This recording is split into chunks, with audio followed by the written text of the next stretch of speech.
Proclamação do Evangelho de Jesus Cristo segundo Marcos. Glória a vós, Senhor.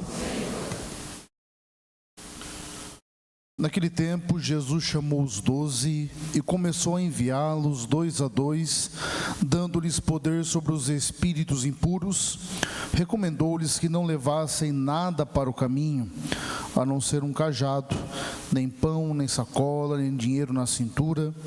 Mandou que andassem de sandálias e que não levassem 2 túnicas.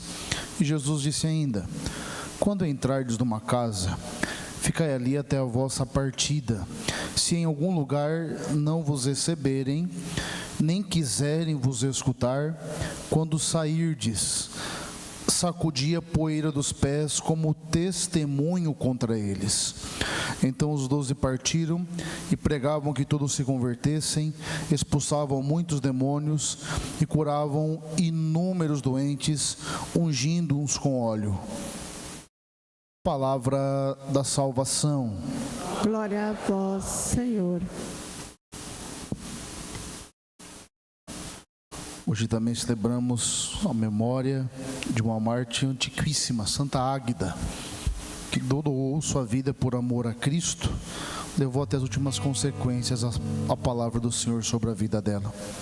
No entanto, é sempre importante recordar que a palavra que nós meditamos, a palavra que é proclamada, ela não é apenas um relato de algo que aconteceu na vida de Jesus. Ela tem algo para dizer para cada um de nós. Quando Jesus, teologicamente falando, ele escolhe os 12. Esses 12 são os equivalentes às 12 tribos de Israel. E é Jesus que começa a recriação do ser humano a partir dele. Esse é o sentido de ter escolhido 12 e não escolher os mais perfeitos, inteligentes, mais bonitos, mais proeminentes, mas escolhe segundo o critério que é próprio do coração do Senhor, que nós não sabemos. E eles recebem o mesmo mandato, eles curam os enfermos, eles expulsam os demônios, a graça de Deus acontece, o reino de Deus é anunciado. No entanto, algo que chama a atenção, e acredito que é o que Deus quer dizer para cada um de nós hoje, Ele pede que a gente não se apoie em nenhuma segurança humana. Não que seja errado você ter as coisas. O problema é quando as coisas ou as pessoas se tornam nossa segurança humana. E a gente não consegue mais pensar a vida sem essas realidades. O desprendimento, o desapego, não é o desprezo aos outros e às coisas. É sim colocar cada coisa no seu devido lugar. E a grande questão que vem para cada um de nós hoje é a seguinte: será que eu tenho colocado cada coisa no seu devido lugar? Será que eu tenho colocado Deus em primeiro lugar? Será que Deus ele tem essa primazia na minha vida? Ou Deus é alguém que eu de domingo às vezes apareço? Quando tem uma celebração de alguém querida, como hoje tem bastante gente querida, né? Que passou, eu venho. Quem sou eu? Que lugar que Deus ocupa na minha vida? Será que o meu Deus é aquela experiência que eu faço de Deus? De um Deus indiferente, não importa o que eu faço, não importa o que eu realizo? Qual que é a experiência que eu faço de Deus? E mais, qual é o lugar que eu tenho colocado as pessoas, gente? Qual é o lugar que vocês tenham colocado o seu esposo, a sua esposa? Talvez você queira colocar bem longe, mas não, é seu aí, vai ter que ser ao final. Às vezes o endeusamento dos filhos, gente, a gente vive isso hoje. Tem pai e mãe que filho se tornou um ídolo, o filho manda em casa, consegue falar não para criança, não é nem para adolescente, não é para criança, manda em casa. Qual que é o lugar que tem ocupado de fato nossa vida e nossa história? Qual é o lugar que as coisas têm ocupado em nossa caminhada? Entenda bem, não é porque nós estamos interessados nos seus bens, interessado que você não tenha bens, interessado que você não tenha pessoas em sua vida, não é isso.